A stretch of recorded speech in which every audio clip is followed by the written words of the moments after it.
आप भी श्री कृष्ण जी के भगत है और श्रीमद् भगवत गीता सुन के ज्ञान में वृद्धि करना चाहते हैं तो आप बिल्कुल सही चैनल पर आए हैं।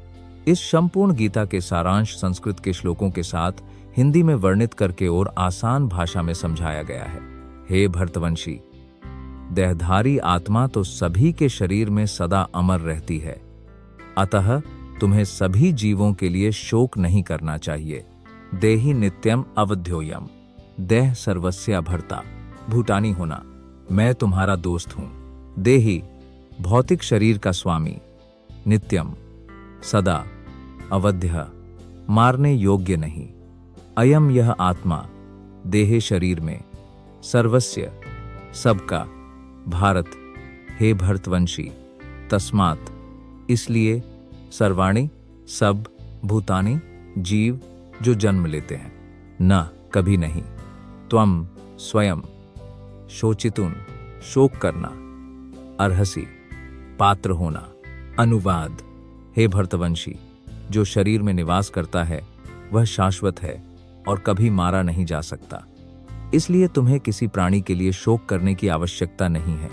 अब भगवान अपरिवर्तनशील आत्मा पर उपदेश का अध्याय समाप्त करते हैं। अमर आत्मा का विभिन्न प्रकार से वर्णन करते हुए भगवान कृष्ण गीता की विषय वस्तु का सारांश यह स्थापित करता है कि आत्मा अमर है और शरीर क्षणभंगुर है। अतः एक क्षत्रिय होने के नाते अर्जुन को इस भय से अपने कर्तव्य का परित्याग नहीं करना चाहिए कि उसके पितामह और गुरु भीष्म और द्रोण युद्ध में मारे जाएंगे। श्री कृष्ण के आधार पर हमें यह विश्वास करना होगा कि भौतिक शरीर से भिन्न एक आत्मा है, न कि यह कि आत्मा जैसी कोई वस्तु नहीं है, या यह कि भौतिक परिपक्वता की एक निश्चित अवस्था में रसायनों की परस्पर क्रिया के परिणाम स्वरूप जीवित लक्षण विकसित होते हैं। यद्यपि आत्मा अमर है, हिंसा को प्रोत्साहित नहीं किया जाता, किंतु युद्ध के समय जब इसकी वास्तविक आवश्यकता होती है तो इसे हतोत्साहित नहीं किया जाता। उस आवश्यकता को भगवान की स्वीकृति के आधार पर उचित ठहराया जाना चाहिए, न कि स्वेच्छाचारिता से। तुम्हें अपने धर्म कर्म से विचलित नहीं होना चाहिए। क्षत्रिय के लिए धर्म, कर्म और युद्ध से बढ़कर कोई भी धर्म नहीं है। स्वधर्मम एपीआई कैवेक्स्य न विकम्पितुम अर्हसि धर्म्याधि युद्धाच्रयोन्यत क्षत्रियस्य न विद्यते। स्वधर्मम, अपने धार्मिक सिद्धांतों का। अपि, भी, च वास्तव में। अवेक्ष्य, विचार करते हुए। न, कभी नहीं। विकम्पितुम, संकोच करना। अर्हसि, तुम्हारा। योग्य, धर्म्यात्, धार्मिक सिद्धांतों से। हे, वास्तव में। युद्धात्, लड़ाई का। श्रेया, उत्तम कार्य। अन्यात्, कुछ भी। क्षत्रियस्य, क्षत्रिय का। नान, नहीं। विद्यते, अस्तित्व में है। अनुवाद, क्षत्रिय होने के नाते अपने विशिष्ट कर्तव्य को ध्यान में रखते हुए तुम्हें यह जानना चाहिए कि धर्म के आधार पर युद्ध करने से बढ़कर तुम्हारे लिए कोई अन्य कार्य नहीं है, अतः इसमें संकोच करने की कोई आवश्यकता नहीं है। सामाजिक प्रशासन के 4 वर्गों में से सुशासन के लिए दूसरे वर्ग को क्षत्रिय कहा जाता है। क्षत का अर्थ है कष्ट पहुंचाना। एक कर था जो विपत्ति से रक्षा करता है, उसे क्षत्रिय कहते हैं। त्रैते, रक्षा देने वाला। क्षत्रियों को जंगल में वध करने के लिए प्रशिक्षित किया जाता है। एक क्षत्रिय जंगल में जाता और बाघ से आमने सामने की चुनौती देता और अपनी तलवार से बाघ से युद्ध करता। जब बाघ मारा जाता तो उसे दाह संस्कार का शाही आदेश दिया जाता। जयपुर राज्य के क्षत्रिय राजाओं द्वारा आज तक इस प्रणाली का पालन किया जा रहा है। क्षत्रियों को चुनौती देने और मारने के लिए विशेष रूप से प्रशिक्षित किया जाता है, क्योंकि धार्मिक हिंसा कभी कभी एक आवश्यक कारक होती है। इसलिए क्षत्रियों को कभी भी संन्यास या त्याग के आदेश को सीधे स्वीकार करने के लिए नहीं बनाया जाता है। राजनीति में अहिंसा एक कूटनीति हो सकती है, लेकिन यह कभी भी एक कारक या सिद्धांत नहीं है। धार्मिक कानून की किताबों में कहा गया है, प्रभु ने मुझे दिव्य शक्ति दी है और मैंने तुम्हें युद्ध भूमि में, कोई राजा या क्षत्रिय अपने से ईर्ष्या करने वाले किसी अन्य राजा से युद्ध करते हुए मृत्यु के बाद स्वर्गलोक प्राप्त करने का अधिकारी होता है, जैसे ब्राह्मण भी यज्ञ में पशु बलि देकर स्वर्गलोक प्राप्त करते हैं। अतः युद्ध में धार्मिक आधार पर वध और यज्ञ में पशु बलि को हिंसा नहीं माना जाता, क्योंकि इसमें निहित धार्मिक सिद्धांतों से सभी को लाभ होता है।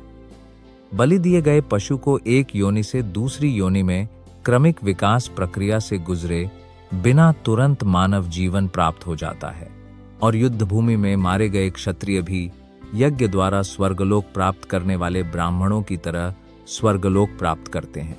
स्वधर्म, विशिष्ट कर्तव्य दो प्रकार के होते हैं। जब तक मनुष्य मुक्त नहीं हो जाता, तब तक उसे मुक्ति प्राप्त करने के लिए धार्मिक सिद्धांतों के अनुसार उस शरीर विशेष के कर्तव्यों का पालन करना होता है। जब व्यक्ति मुक्त हो जाता है तो उसका स्वधर्म, विशिष्ट कर्तव्य आध्यात्मिक हो जाता है और भौतिक शरीर की अवधारणा से बाहर हो जाता है।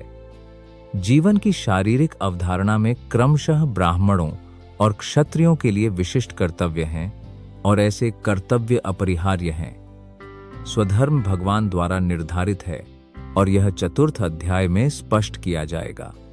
शारीरिक स्तर पर स्वधर्म को वर्णाश्रम धर्म या आध्यात्मिक ज्ञान के लिए मनुष्य का सोपान कहा जाता है। मानव सभ्यता वर्णाश्रम धर्म या प्राप्त शरीर की प्रकृति के विशिष्ट गुणों के संदर्भ में विशिष्ट कर्तव्यों के स्तर से शुरू होती है। वर्णाश्रम धर्म के अनुसार किसी भी कार्य क्षेत्र में अपने विशिष्ट कर्तव्य का निर्वहन करने से व्यक्ति को जीवन में उच्चतर स्तर की प्राप्ति होती है। गीता की विषय वस्तु का सारांश। हे अर्जुन, जो क्षत्रिय इस युद्ध में सफल होते हैं वे सौभाग्यशाली हैं। यद्रेचया कौपरपत्त स्वर्ग द्वारम अपावृत्तम सुखिनः क्षत्रियः पार्थ लभन्ते युद्धम ईदृशम यदृच्छया स्वतः ही च उपन्न।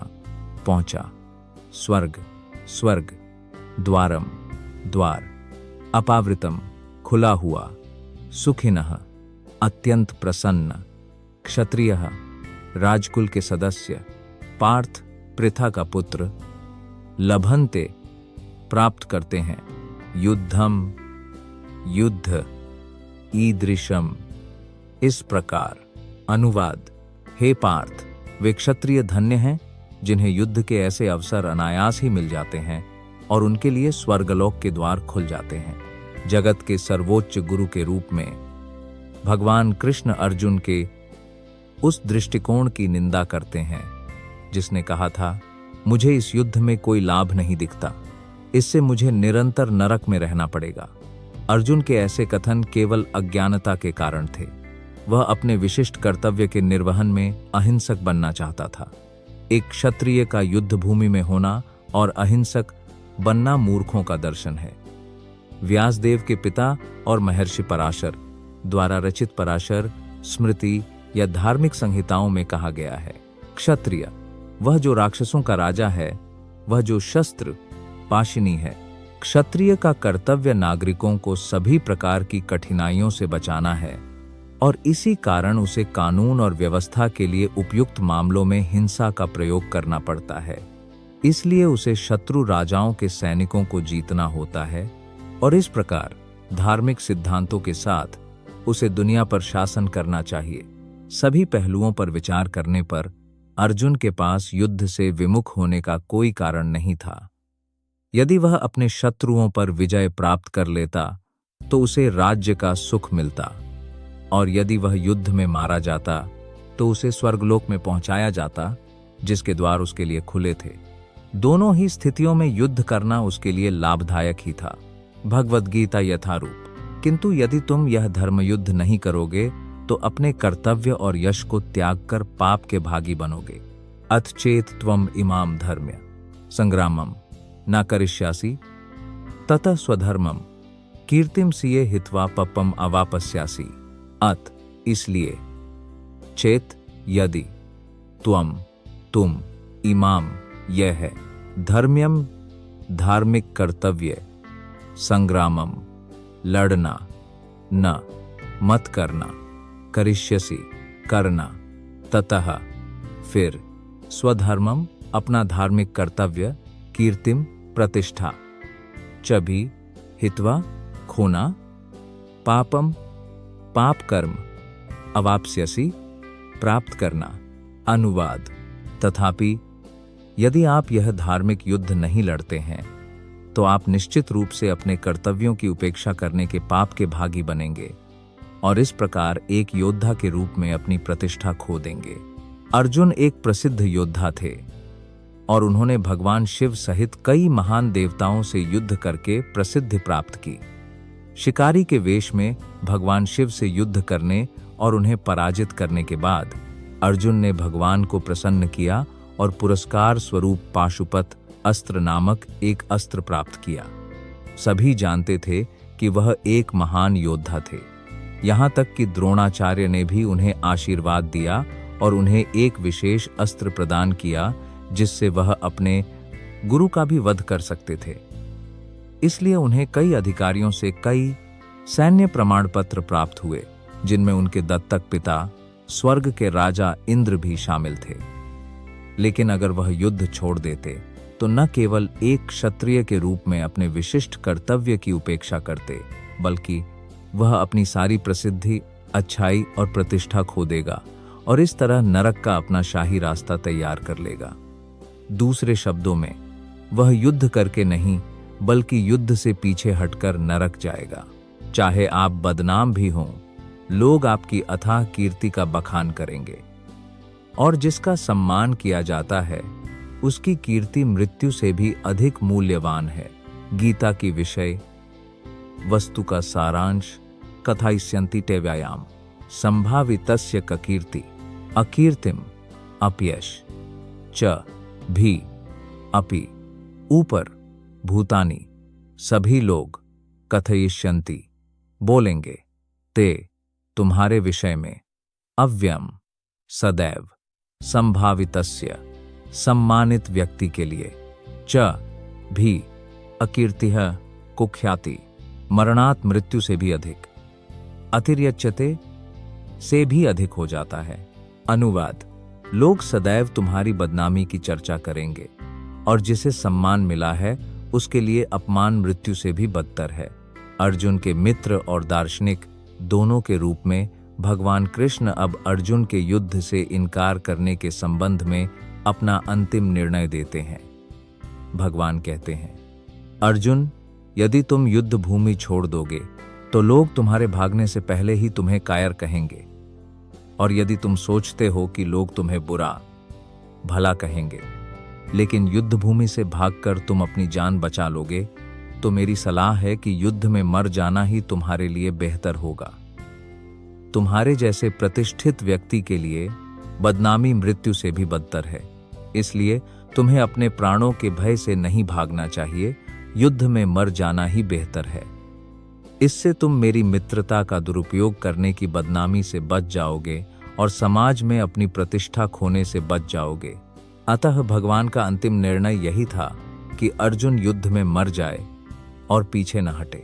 बड़े बड़े योद्धा ये समझेंगे कि तूने डर के मारे लड़ना छोड़ दिया है और जो लोग तुझे बहुत मानते हैं उनके साथ तू हल्के में जाएगा। 35 भैदरंद ऊपरतम मामस्यन्ते योर्दय रथ येषांच योर सांस भूत मूल लाघव। भयात भय से, रणात युद्ध भूमि से, ऊपरतम बंद ममस्यन्ते विचार करेंगे, त्वाम आपकी ओर, महा रथ महान सेनापति, भगवद गीता यथारूप, अल्स ये शाम उन लोगों का जो, चब भी तुमम तुम, बहु मताह महान सम्मान में, भूतवा हो जाएगा, यश्यसी जाएगा, लाघवम घट गया, कीमत। अनुवाद। जिन महान सेनापतियों ने तुम्हारे नाम और यश को बहुत महत्व दिया है वे सोचेंगे कि तुम केवल भय के कारण युद्ध भूमि छोड़कर चले गए हो और इस प्रकार वे तुम्हें कायर समझेंगे।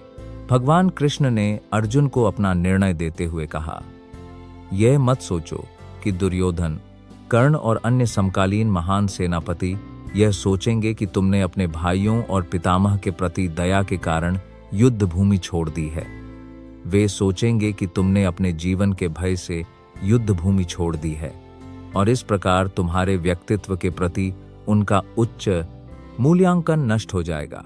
जो लोग आपके द्वारा बहकाए गए हैं वे कई अकथनीय शब्द बोलेंगे। आपकी शक्ति को दोष देने से ज्यादा दर्दनाक क्या हो सकता है। 36 अवाच्य वादमश्च बुरे मार्गदर्शक तवाहितः निंदन्तस योर सामर्थ्यम तत्तो दुख त्रम नु किम। अवाच्य निर्दयी वदान गढ़े हुए शब्द चभी बहुन अनेक वादिष्यन्ति कहेंगे तब तुम्हारे अहितः शत्रुओं निंदन्तः निंदा करते हुए तब तुम्हारा सामर्थ्यम क्षमता ततः इसके बाद दुहकतरम अधिक दुहकदायी नु निःसंदेह किम क्या है। अनुवाद आपके दुश्मन आपको बहुत बुरे शब्दों में बुरा कहेंगे और आपकी योग्यता का तिरस्कार करेंगे। आपके लिए इससे ज्यादा दुहखद और क्या हो सकता है। भगवान कृष्ण अर्जुन की अनावश्यक करुणा की याचना से पहले तो आश्चर्यचकित हुए और उन्होंने उसकी करुणा को गीता की विषय वस्तु का सारांश आर्यो। अब इतने सारे शब्दों में उन्होंने अर्जुन की तथाकथित करुणा के विरुद्ध अपने कथन को सिद्ध कर दिया है। मारे जाने पर तुम स्वर्ग को प्राप्त करोगे और पराजित होने पर पृथ्वी का भोग करोगे। इसलिए हे अर्जुन, युद्ध करने का निश्चय करके उठो। हतो वा प्राप्स्यसि स्वर्गम जित्वा व भोक्ष्यसे महिम तस्माद् उत्तिष्ठ कौन्ते युद्धाय कृत निश्चय।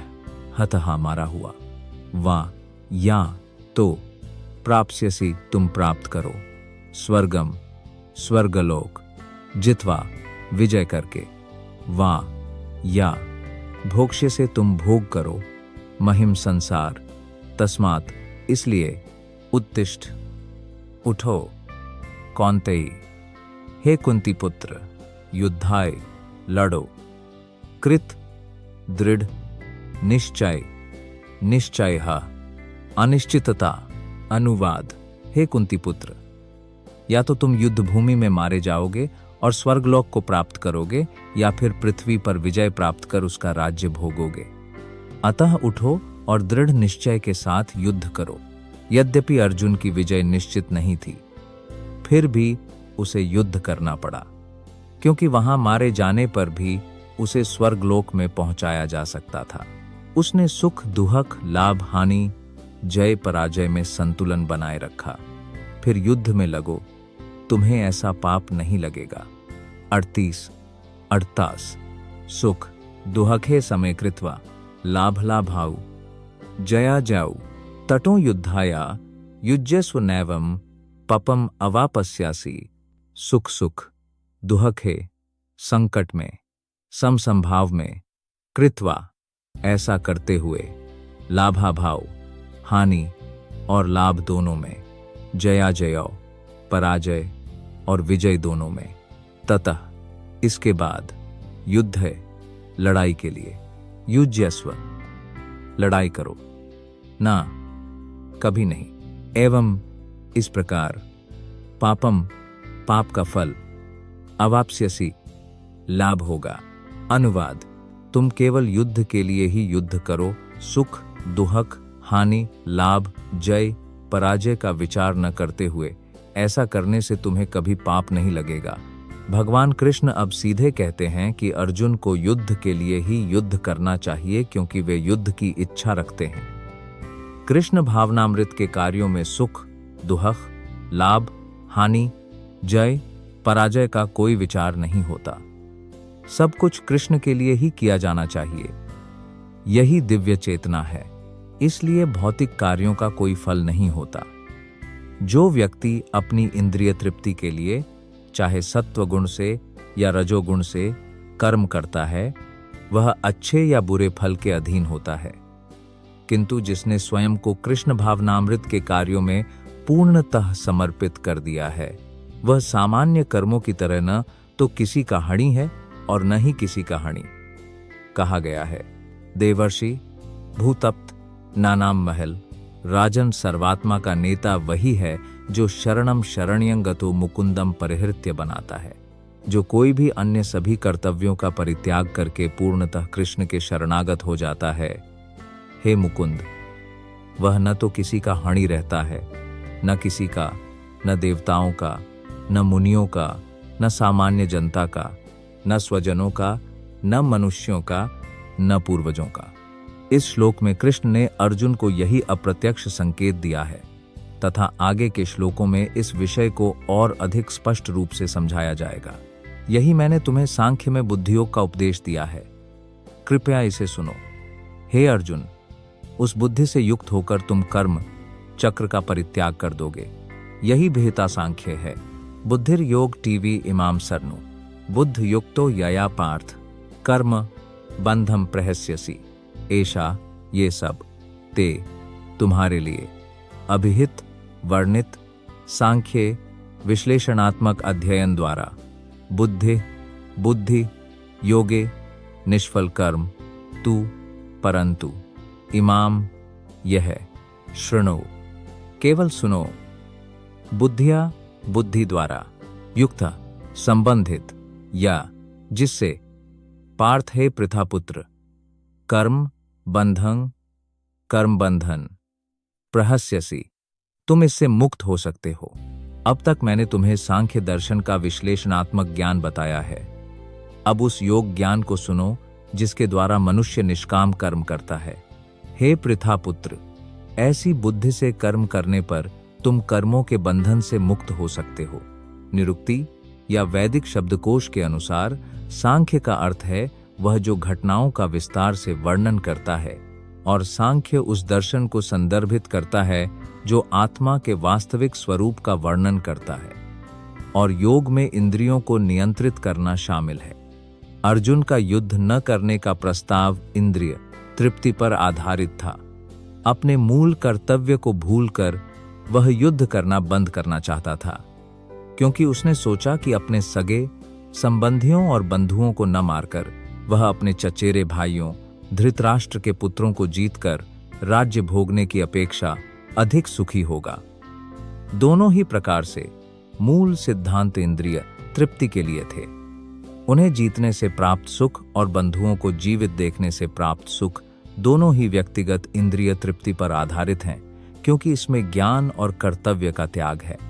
इसलिए कृष्ण अर्जुन को समझाना चाहते थे कि अपने पितामह के शरीर का वध करके वह आत्मा का वध नहीं कर रहा होगा, और उन्होंने समझाया कि सभी व्यक्ति स्वयं भगवान सहित शाश्वत व्यक्ति हैं। वे भूतकाल में भी व्यक्ति थे, वर्तमान में भी व्यक्ति हैं और भविष्य में भी व्यक्ति ही रहेंगे, क्योंकि हम सभी सनातन रूप से पृथक आत्माएं हैं और हम बस अलग अलग तरीकों से अपने शरीर के वस्त्र बदलते रहते हैं। लेकिन वास्तव में भौतिक वस्त्र के बंधन से मुक्ति के बाद भी हम अपनी वैयक्तिकता बनाए रखते हैं। भगवान कृष्ण ने आत्मा और शरीर का विश्लेषणात्मक अध्ययन बहुत ही सचित्र रूप से समझाया है, और आत्मा और शरीर के इस वर्णनात्मक ज्ञान को विभिन्न दृष्टिकोणों से वर्णित किया गया है। यहाँ निरुक्ति शब्दकोश के अनुसार इसे सांख्य कहा गया है। इस सांख्य का नास्तिक कपिल के सांख्य दर्शन से कोई संबंध नहीं है। ढोंगी कपिल के सांख्य से बहुत पहले सांख्य दर्शन की व्याख्या श्रीमद् भागवत में भगवान कृष्ण के अवतार सच्चे भगवान कपिल ने की थी, जिन्होंने इसे अपनी माता देवहूति को समझाया था। उन्होंने स्पष्ट रूप से समझाया है कि पुरुष या परमेश्वर क्रियाशील हैं और वे प्रकृति का अवलोकन करके सृष्टि करते हैं। यह वेदों और गीता में स्वीकार किया गया है। वेदों में वर्णन है कि भगवान ने प्रकृति का अवलोकन किया और उसे अणुजीवों से गर्भित किया। ये सभी जीव भौतिक जगत में इंद्रिय तृप्ति के लिए कार्य कर रहे हैं और भौतिक ऊर्जा के वशीभूत होकर वे स्वयं को भोगी समझते हैं। यह मानसिकता मुक्ति के अंतिम बिंदु तक पहुंचती है जब जीव भगवान के साथ एकाकार होना चाहता है। यह माया या इंद्रिय तृप्ति भ्रम का अंतिम जाल है, और ऐसे इंद्रिय तृप्ति कर्मों के अनेक जन्मों के पश्चात ही कोई महान आत्मा वासुदेव भगवान कृष्ण की शरण में आती है, जिससे परम सत्य की खोज पूरी होती है। अर्जुन ने स्वयं को कृष्ण के प्रति समर्पित करके उन्हें अपना गुरु स्वीकार कर लिया है। शिष्यस्ते हम शाधि माम त्वाम प्रपन्नम फलस्वरूप। अब कृष्ण उसे बुद्धियोग या कर्मयोग की कार्यविधि या दूसरे शब्दों में केवल भक्ति के अभ्यास के बारे में बताएंगे। भगवान की इंद्रिय तृप्ति। इस बुद्धियोग की व्याख्या अध्याय 10 के श्लोक 10 में स्पष्ट रूप से भगवान के साथ प्रत्यक्ष साक्षात्कार के रूप में की गई है, जो प्रत्येक के हृदय में परमात्मा रूप में विराजमान है। किंतु ऐसा साक्षात्कार भक्ति के बिना संभव नहीं है। अतः जो व्यक्ति भगवान की भक्तिमय या दिव्य प्रेमा भक्ति में या दूसरे शब्दों में कृष्ण भावनामृत में स्थित है, वह भगवान की विशेष कृपा से बुद्धियोग की इस अवस्था को प्राप्त करता है। अतः भगवान कहते हैं कि केवल उन्हीं को जो दिव्य प्रेमवश भक्ति में निरंतर लगे रहते हैं, वे प्रेमयुक्त भक्ति का शुद्ध ज्ञान प्रदान करते हैं। इस प्रकार भक्त भगवान के नित्य आनंदमय धाम में सरलता से उन तक पहुंच सकता है। इस प्रकार इस श्लोक में वर्णित बुद्धियोग भगवान की भक्ति है, और यहाँ वर्णित सांख्य शब्द का कपटी कपिल द्वारा प्रतिपादित नास्तिक सांख्य योग से कोई संबंध नहीं है। इसलिए किसी को यह भ्रम नहीं होना चाहिए कि यहाँ वर्णित सांख्य योग का नास्तिक सांख्य से कोई संबंध है। न ही उस समय उस दर्शन का कोई प्रभाव था, न ही भगवान कृष्ण ऐसे ईश्वर विहीन दार्शनिक चिंतन का उल्लेख करना चाहते थे। वास्तविक सांख्य दर्शन का वर्णन भगवान कपिल ने श्रीमद् भागवत में किया है, किंतु वह भी गीता की विषय वस्तु का सारांश। सांख्य का वर्तमान विषयों से कोई संबंध नहीं है। यहाँ सांख्य का अर्थ शरीर और आत्मा का विश्लेषणात्मक वर्णन है।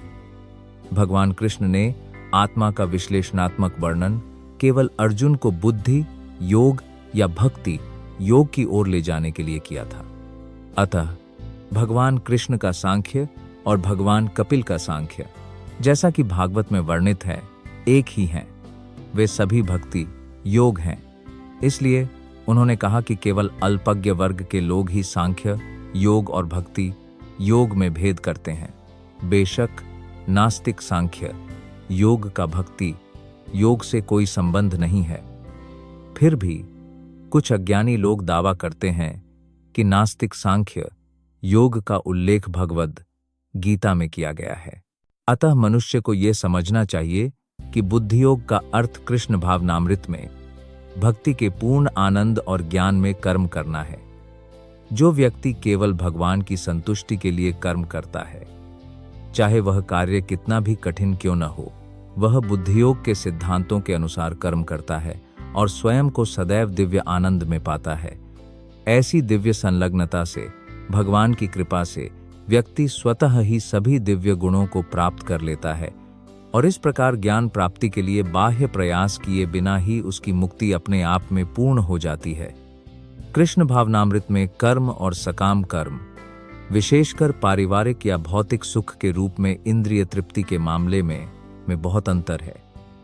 अतः बुद्धियोग हमारे द्वारा किए जाने वाले कर्म का दिव्य गुण है। इस संसार में अपराध का न तो नाश होता है और न ही उसका कोई फल मिलता है। इस धर्म का थोड़ा सा भी पालन महान भय से बचाता है। मैं यह करूंगा, सबसे अच्छे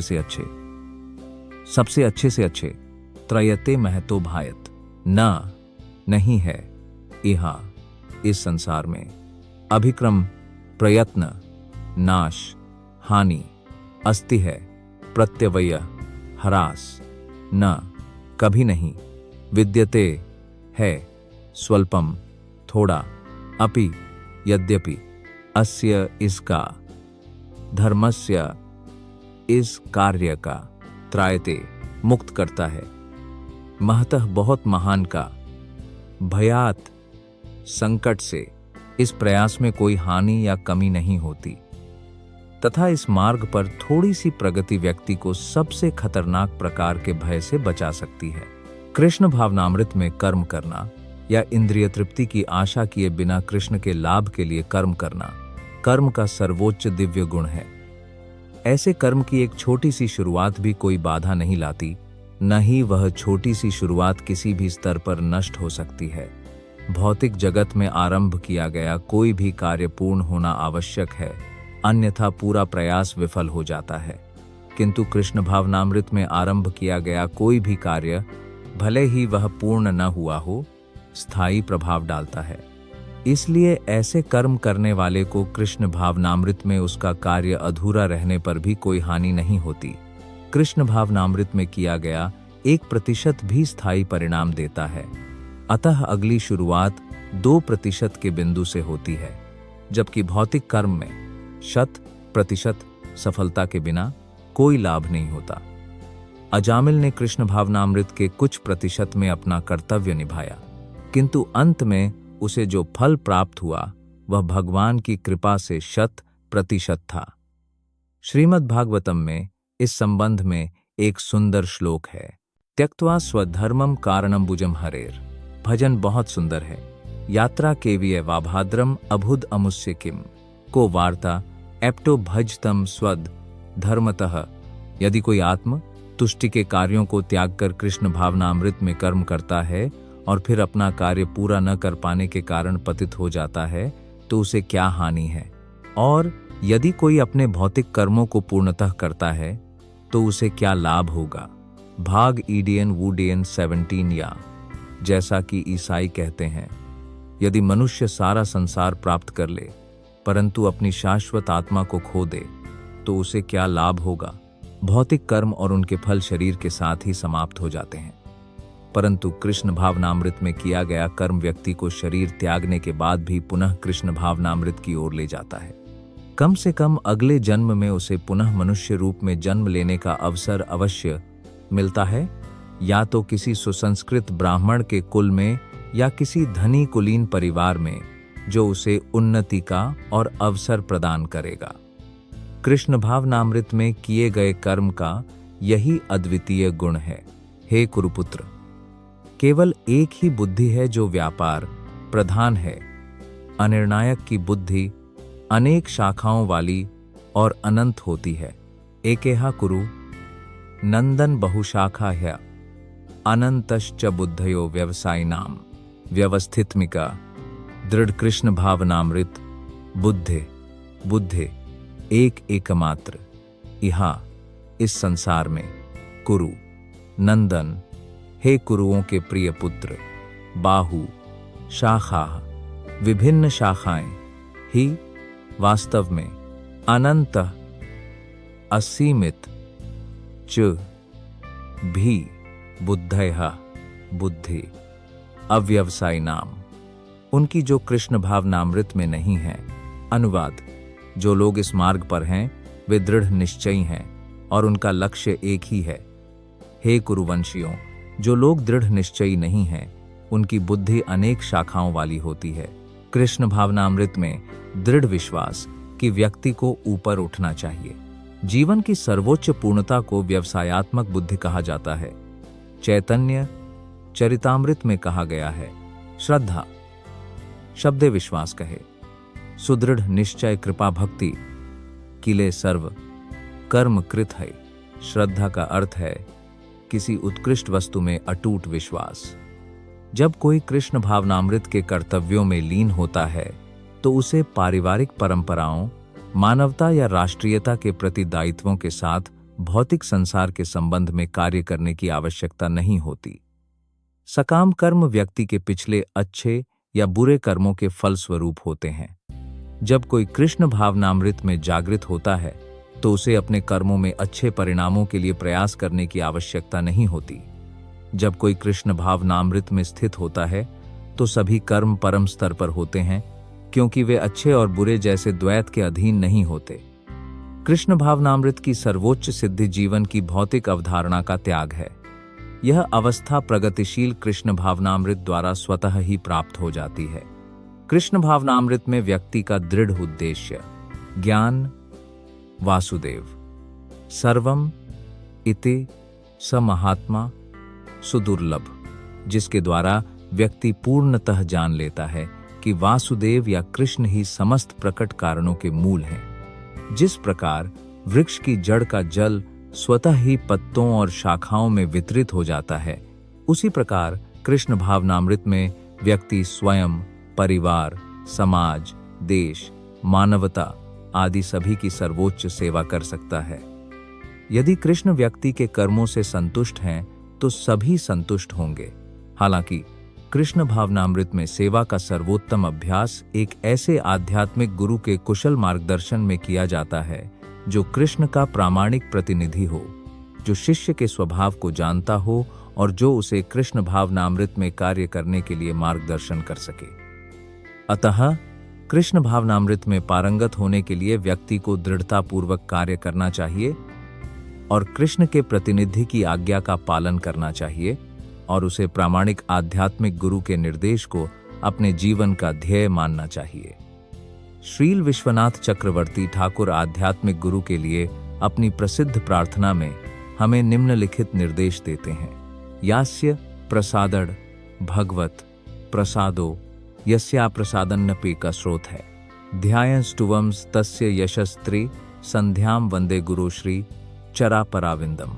आध्यात्मिक गुरु की संतुष्टि से भगवान संतुष्ट हो जाते हैं और आध्यात्मिक गुरु को संतुष्ट न करने से कृष्ण भावनामृत के स्तर तक पहुंचने की कोई संभावना नहीं है। इसलिए मुझे दिन में 3 बार उनका ध्यान और उनकी दया के लिए प्रार्थना करनी चाहिए और अपने आध्यात्मिक गुरु को सादर प्रणाम करना चाहिए। हालांकि पूरी प्रक्रिया शरीर की अवधारणा से परे आत्मा के पूर्ण ज्ञान पर निर्भर करती है, सैद्धांतिक रूप से नहीं बल्कि व्यावहारिक रूप से। जब सकाम कर्मों में प्रकट होने वाली इंद्रिय तृप्ति का अवसर नहीं रह जाता, जो मन में दृढ़ता से स्थिर नहीं होता, वह विभिन्न प्रकार के सकाम कर्मों से विचलित हो जाता है। हे अर्जुन, मूर्ख लोग यह अलंकृत वचन बोलते हैं। वे वेदों के तर्कों में लगे रहते हैं और कहते हैं कि इसके अलावा और कुछ नहीं है। वे कामी हैं और स्वर्ग के प्रति समर्पित हैं। वे विशेष कर्मों से भरपूर भोग और धन के मार्ग की ओर अग्रसर हैं। मैं आपके लिए प्रार्थना करता हूँ। प्रवदंती अविपास्किटा वेदा वाड़ा रातः पर्थ जन्म कर्म फल प्रदाम क्रिया विशेष बहुलम भोगैस्वार्य गतिम प्रति। यइमम ये सब पुष्पिताम पुष्पयुक्त वाचम शब्द प्रवदंती कहते हैं। अविपश्चितः अल्पज्ञानी पुरुष वेद वाद रताह वेदों के माने हुए अनुयायी। पार्थ, हे पृथापुत्र, न कभी नहीं अन्य कुछ भी अस्ति है इतिय वदिनः वकालत करता है। काम आत्मानः इंद्रिय तृप्ति की इच्छा रखने वाला। स्वर्ग परह स्वर्ग लोकों की प्राप्ति का लक्ष्य रखने वाला। जन्म कर्म फल प्रदम जिससे सकाम कर्म उत्तम जन्म आदि प्राप्त होते हैं। क्रिया विशेष आडंबरपूर्ण अनुष्ठान। बहुलम विविध भोग इंद्रिय भोग। ऐश्वर्य ऐश्वर्य गतिम प्रगति प्रति की ओर। अनुवाद: अल्पज्ञ लोग वेदों के अलंकृत वचनों में अत्यधिक आसक्त रहते हैं, जिनमें स्वर्गारोहण, उत्तम जन्म, शक्ति आदि के लिए विभिन्न सकाम कर्मों का उपदेश दिया गया है। इंद्रिय तृप्ति और ऐश्वर्यपूर्ण जीवन की अभिलाषा से वे कहते हैं कि इससे बढ़कर कुछ नहीं है। सामान्यतः लोग बहुत बुद्धिमान नहीं होते और अपनी अज्ञानता के कारण वे वेदों के कर्मकांड में वर्णित सकाम कर्मों में ही सबसे अधिक आसक्त रहते हैं। वे स्वर्ग में जीवन का आनंद लेने के लिए इंद्रिय तृप्ति के प्रस्तावों के अतिरिक्त कुछ नहीं चाहते, जहां मदिरा और स्त्रियां उपलब्ध हैं और भौतिक ऐश्वर्य सर्वविदित है। वेदों में स्वर्गलोक की प्राप्ति के लिए अनेक यज्ञों, विशेषकर ज्योतिष्टोम यज्ञों का सुझाव दिया गया है। वस्तुतः यह कहा गया है कि जो कोई भी स्वर्गलोक की प्राप्ति की इच्छा रखता है उसे ये यज्ञ अवश्य करने चाहिए, और अल्पज्ञानी लोग यही सोचते हैं कि वैदिक ज्ञान का मूल उद्देश्य यही है। ऐसे अनुभवहीन व्यक्तियों के लिए कृष्ण भावनामृत के दृढ़ कर्म में स्थित होना अत्यंत कठिन है। जैसे मूर्ख लोग विषैले वृक्षों के फूलों में आसक्त रहते हैं, बिना यह जाने कि ऐसे आकर्षण का क्या परिणाम होता है। इसी प्रकार अज्ञानी पुरुष भी ऐसे स्वर्गीय ऐश्वर्य तथा उसके इंद्रिय भोग के प्रति आकर्षित होते हैं। वेदों के कर्मकांड में कहा गया है कि जो लोग चतुर्मास तप करते हैं वे अमर और सदा सुखी रहने के लिए सोमरस पीने के पात्र बन जाते हैं। इस पृथ्वी पर भी कुछ लोग बलवान बनने और इंद्रिय तृप्ति के योग्य बनने के लिए सोमरस पीने के लिए बहुत लालायित रहते हैं। ऐसे व्यक्तियों को भौतिक बंधन से मुक्ति में कोई विश्वास नहीं होता और वे वैदिक यज्ञों के आडंबरपूर्ण अनुष्ठानों से अत्यधिक आसक्त रहते हैं। वे सामान्यतः विषयासक्त होते हैं और वे जीवन के स्वर्गीय सुखों के अतिरिक्त कुछ नहीं चाहते। ऐसा माना जाता है कि नंदन कानन नामक उद्यान होते हैं जहां देवदूतों जैसी सुंदर स्त्रियों के साथ संगति करने और सोमरस मदिरा की प्रचुर आपूर्ति का अच्छा अवसर मिलता है। ऐसा शारीरिक सुखों के निश्चित रूप से इंद्रिय भोग है। इसलिए कुछ लोग ऐसे भी हैं जो भौतिक क्षणिक सुखों में पूरी तरह से आसक्त रहते हैं और भौतिक जगत के स्वामी माने जाते हैं। वे भोग विलास और ऐश्वर्य में आसक्त थे और उनका मन उसी में बह गया था। समाधि में निश्चय पर आधारित बुद्धि का विधान नहीं है। तय्यापहर्ता सेट्सम व्यवसायात्मिक बुद्धि समाधौ न विधियाते। भोग भौतिक भोग, ऐश्वर्य प्रसक्तानाम ऐसे आसक्त लोग, तय्या ऐसी वस्तुओं से, अपहृत चेतसाम मन में मोहित, व्यवस्थितात्मिक दृढ़ निश्चय, बुद्धि भगवान की भक्ति, समाधौ नियंत्रित मन में, न कभी नहीं, विद्यते नहीं होता। अनुवाद: जो लोग इंद्रिय भोग तथा भौतिक ऐश्वर्य में अत्यधिक आसक्त हैं तथा ऐसी वस्तुओं से मोहग्रस्त हैं, उनके मन में भगवान की भक्ति का दृढ़ निश्चय नहीं होता। समाधि का अर्थ है स्थिर मन। वैदिक शब्दकोश निरुक्ति कहता है, सम्यग अध्यतेस्मिन् आत्मतत्व यथात्म्यम। जब मन स्थिर हो जाता है, गीता की विषय वस्तु का सारांश आत्मा को समझने के लिए इसे समाधि कहते हैं। भौतिक इंद्रिय भोग में रुचि रखने वाले व्यक्तियों के लिए, न ही उन लोगों के लिए जो ऐसी क्षणिक वस्तुओं से मोहग्रस्त हैं, समाधि कभी संभव नहीं है। वे भौतिक ऊर्जा की प्रक्रिया द्वारा कमोबेश निंदित होते हैं। हे अर्जुन, वेद प्रकृति के 3 गुणों का वर्णन करते हैं। वह द्वैत से मुक्त, सदैव सत्व में स्थित है और त्याग की सुरक्षा में आत्मसंयमी है। भौतिक जगत की रचना के बाद भगवान ने वैदिक ज्ञान प्रदान किया, जिसमें बताया गया कि कैसे जीवन जिया जाए और भौतिक बंधनों से कैसे मुक्ति पाई जाए। जब इंद्रिय तृप्ति के कार्य अर्थात कर्म कांड अध्याय समाप्त हो जाते हैं, तब उपनिषदों के रूप में आध्यात्मिक अनुभूति का अवसर मिलता है, जो विभिन्न वेदों का भाग हैं, जैसे भगवद गीता 5वें वेद अर्थात महाभारत का एक भाग है। उपनिषद दिव्य जीवन के आरंभ का प्रतीक हैं। जब तक भौतिक शरीर विद्यमान है, तब तक भौतिक गुणों में क्रियाएं और प्रतिक्रियाएं होती रहती हैं।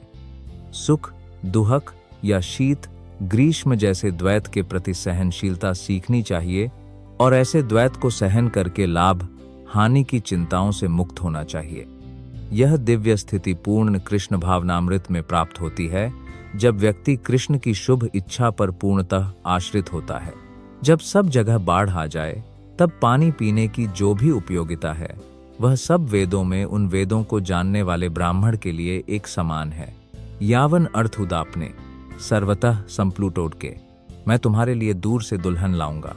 ब्राह्मणस्य विज्ञानतः यावान वह सब, अर्थ है उदापान्ने जल के कुएं में, सर्वतः सभी प्रकार से, संप्लुत उदके जल के विशाल भंडार में, तावान इसी प्रकार, सर्वेषु सभी में, वेदेषु वैदिक साहित्य में, ब्राह्मणस्य परम ब्रह्म को जानने वाले पुरुष का, विज्ञानता पूर्ण ज्ञान वाले का।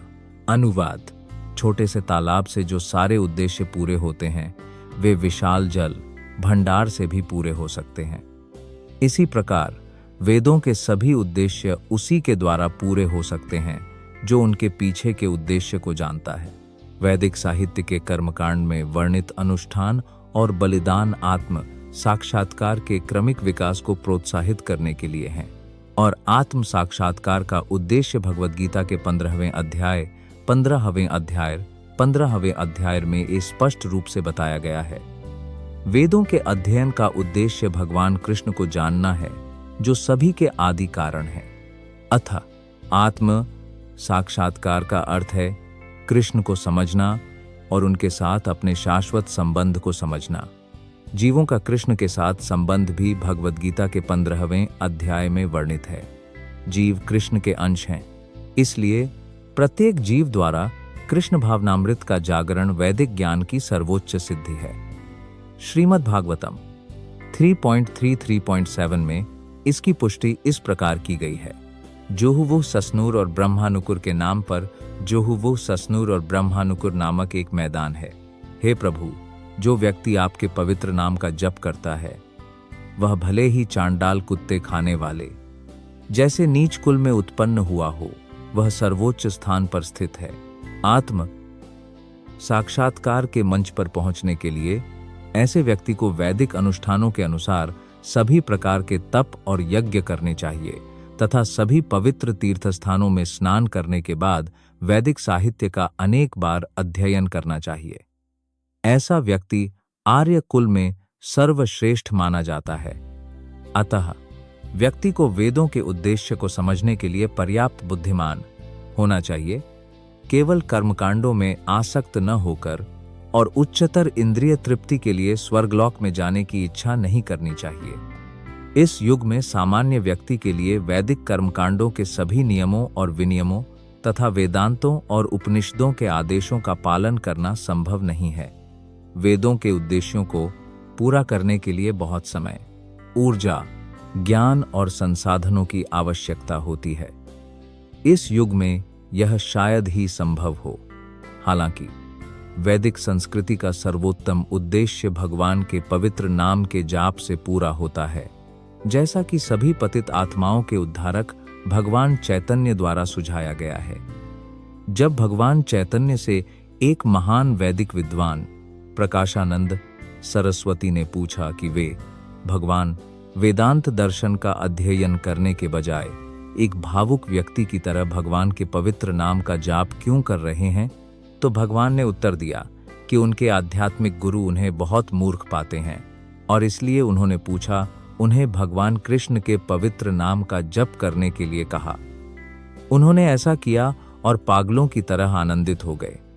इस कलयुग में अधिकांश लोग मूर्ख हैं और वेदांत दर्शन को समझने के लिए पर्याप्त रूप से शिक्षित नहीं हैं। वेदांत दर्शन का सर्वोत्तम उद्देश्य भगवान के पवित्र नाम का अनादर पूर्वक जप करने से ही पूरा होता है। वेदांत वैदिक ज्ञान का अंतिम शब्द है और वेदांत दर्शन के रचयिता और ज्ञाता भगवान कृष्ण हैं, और सर्वोच्च वेदांती ही वह महान आत्मा जो भगवान के पवित्र नाम का जप करने में आनंद लेती है। यही समस्त वैदिक रहस्यवाद का परम उद्देश्य है। तुम्हारा अधिकार केवल कर्म पर है, फल पर नहीं। कर्म के फल को अपना उद्देश्य मत बनाओ और न ही कर्म में आसक्ति रखो। मां कर्म फला हेतुर्भूर मां यह सदुगोस्तु अकर्मणे कर्माणि निर्धारित कर्तव्य एवं निश्चित रूप से अधिकारः सही ते तुम्हारा मां कभी नहीं फलेषु फलों में कदाचन किसी भी समय मां कभी नहीं कर्म फल कर्म के परिणाम में हेतुः कारण भूः बनना मां कभी नहीं ते तुम्हारा संगः आसक्ति अस्तु होना अकर्मणि नन करने में। अनुवाद: तुम्हें अपना कर्तव्य पालन करने का अधिकार है, किंतु कर्मफल का अधिकारी नहीं। अपने आप को कभी भी अपने कर्मों के फल का कारण मत समझो और न ही अपने कर्तव्य को न करने में आसक्त रहो। यहाँ 3 विचारणीय बातें हैं: नियत कर्तव्य, मनमौजी कर्म और अकर्म। नियत कर्तव्य वे कर्म हैं जो प्रकृति के गुणों में रहते हुए किए जाते हैं। मनमौजी कर्म का अर्थ है बिना किसी अधिकार के किए गए कर्म, और अकर्म का अर्थ है अपने नियत कर्तव्यों का पालन न करना।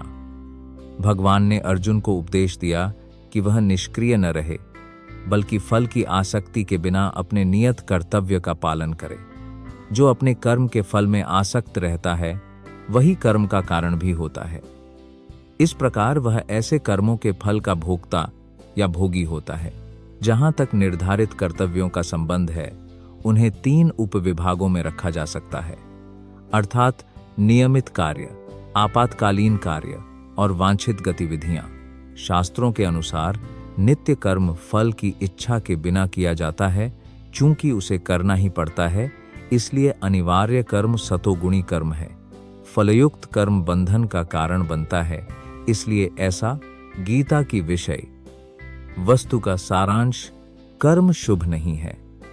प्रत्येक व्यक्ति को अपने नियत कर्मों के संबंध में अपना अधिकार है, परंतु उसे फल की आसक्ति के बिना कर्म करना चाहिए।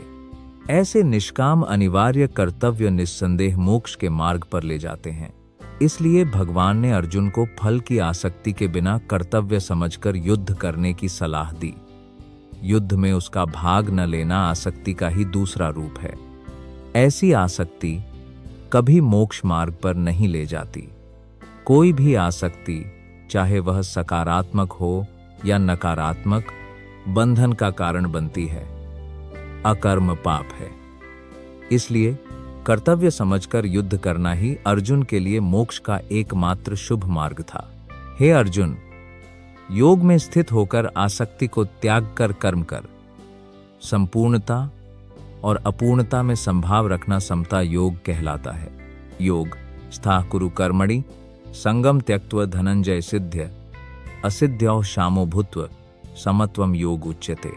योग स्थाः steadfast in योग, कुरु perform, कर्माणि your duty, संगम attachment, त्यक्त्वा having abandoned, Dhananjay zero Dhananjay, सिद्धि असिद्ध्यो in success and failure, समाह द समय, भूत्वा having become, समत्वम evenness of mind, योगाह योग, उच्चाते is called।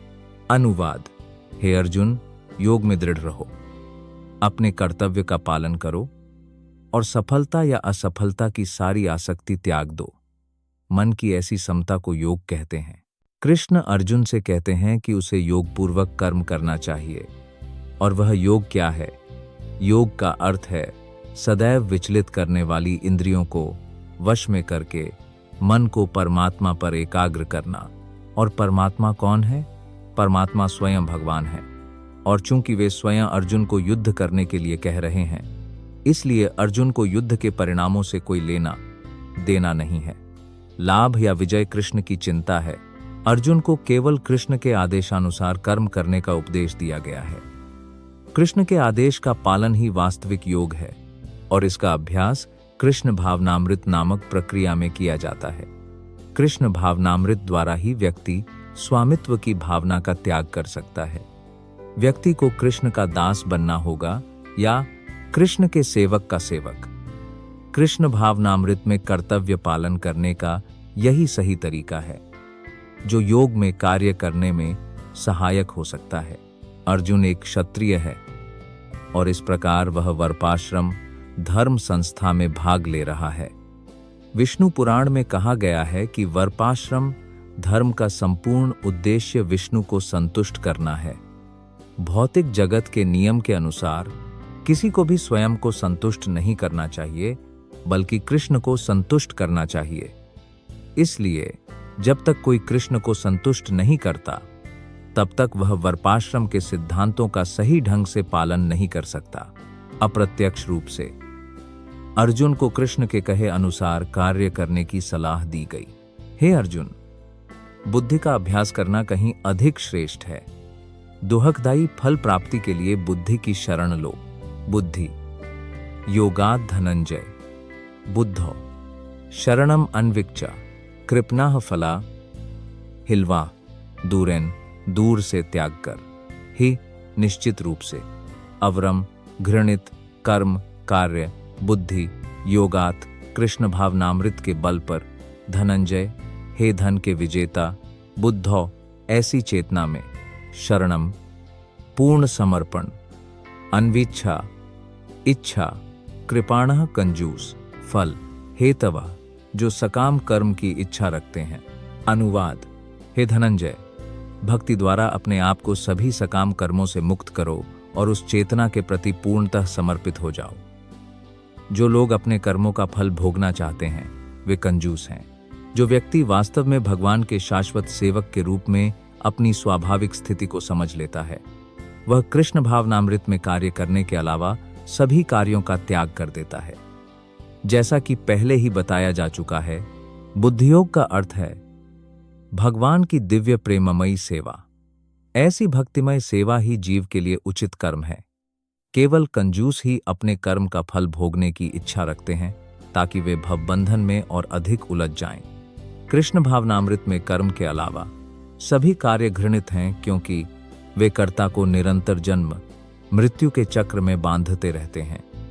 इसलिए मनुष्य को कभी भी कर्म का कारण बनने की इच्छा नहीं करनी चाहिए। कृष्ण की संतुष्टि के लिए सभी कार्य कृष्ण भावनामृत में करने चाहिए। कंजूस लोग यह नहीं जानते कि सौभाग्य या कठोर परिश्रम से प्राप्त धन संपत्ति का उपयोग कैसे किया जाए। मनुष्य को अपनी सारी शक्ति कृष्ण भावनामृत में लगानी चाहिए और इससे उसका जीवन सफल होगा। कंजूसों की तरह अभागे व्यक्ति भी अपनी मानवीय शक्ति भगवान की सेवा में नहीं लगाते।